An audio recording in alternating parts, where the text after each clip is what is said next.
What's up, guys? It's Crash, and today I want to talk about World War III. No, the game. Don't worry, the game. I want to talk about the game.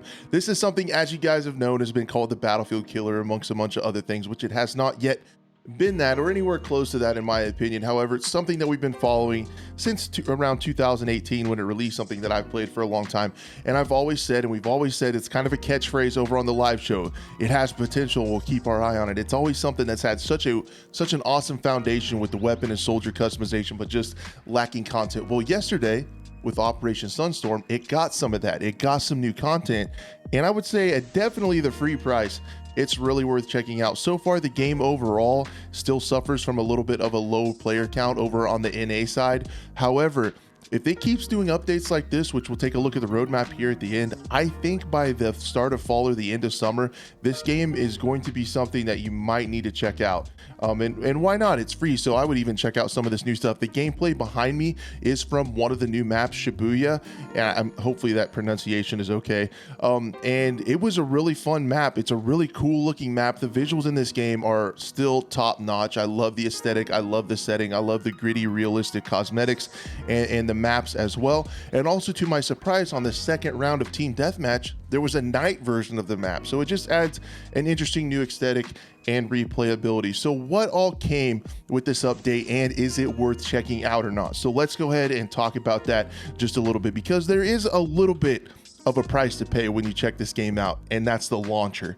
I hate games with a third-party launcher like that. With Steam, when you launch Steam, it actually just launches the launcher and you still have to use it, and the launcher itself is pretty rough. So that's the only price you have to pay, just a little bit of time and headache dealing with the launcher and potentially being put over on EU servers if there's not enough NA playing. But I will say, I did get yesterday evening, when I recorded this match on the new map, I did get in an NA server, and the hit detection felt decent. It felt pretty good.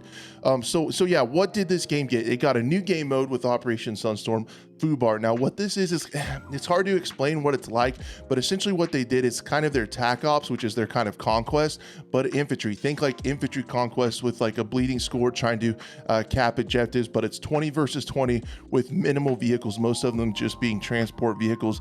They added, what's key here to me is they added 2 maps, twice as many as Battlefield gets, right? They added 2 new maps. It's sad that we're to that point, right? Tokyo, which is a TAC Ops FUBAR, so a larger map Tokyo, which I did get to check out as well. There's a lot to explore on that map.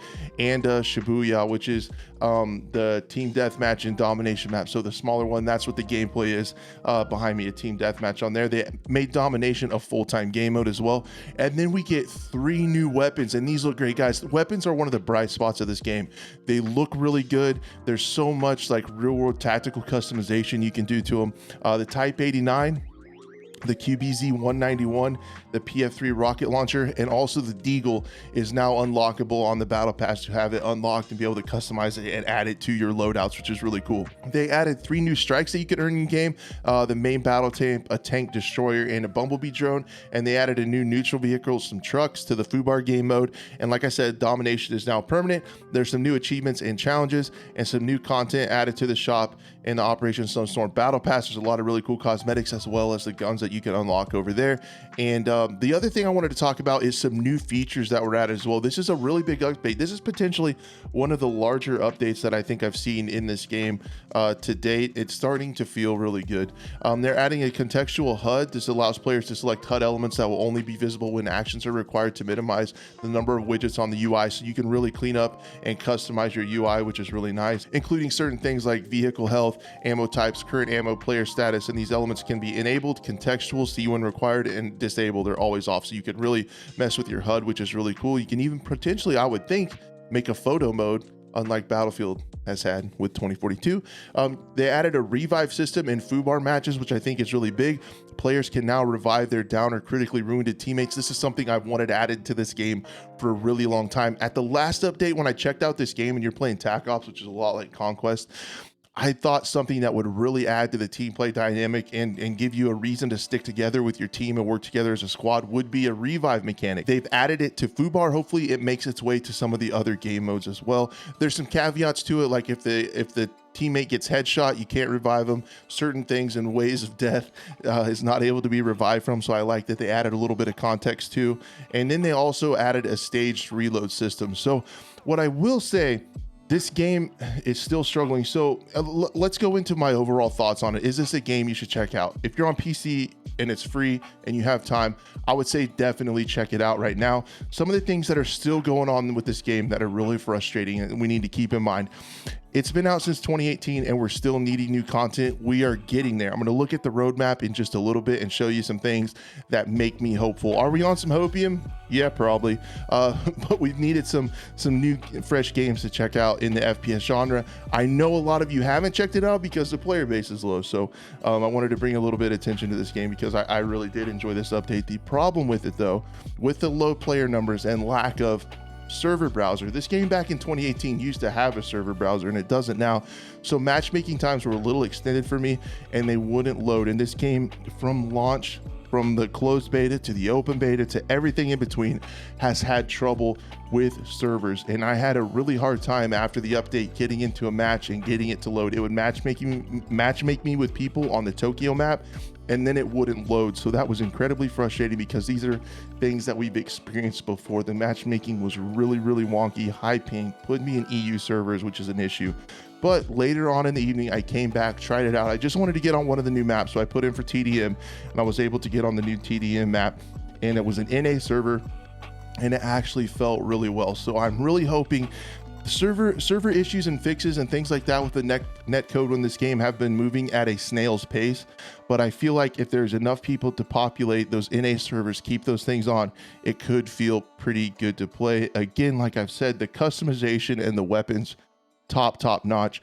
As we get more content, which it looks like is still coming, this game could be worth checking out for sure. I don't think it's necessarily a Battlefield killer. I don't think a studio of this size is going to be able to keep up with a AAA studio with thousands and thousands of employees and sub studios and things like that. I think it's silly to think that, but is this a game that you can get into, mess with some weapon customization, unlock some stuff and have some fun in?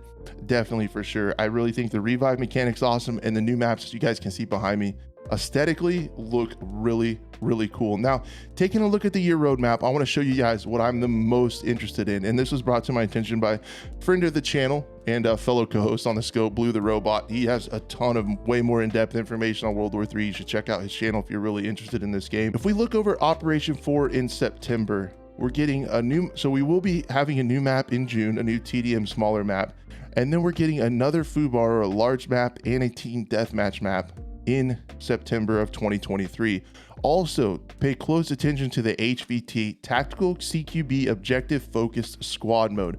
So a new high value target game mode, and I've heard some rumors on how this is going to play, and it could play really fun, and it could add another like tactical kind of high stakes squad mode to the game, which could be really fun. So if you're not ready to check out the game yet, if everything goes like I think it will, I think September of 2023 is going to be a really good time to jump in and check this game out. Again, we'll have another 3 new weapons and 2 new strikes in June, and another 6 new weapons and 2 new strikes in Operation 4 in September of 2023. So actually, World War III is getting some content, guys. That's the breaking news here, and something to bring your attention to. I'm going to try my best to add it into my rotation of played games throughout the week, and we might get some more time with it. Let me know if you guys want to see some more content on it, maybe take a look at some weapons or break down some maps or anything like that.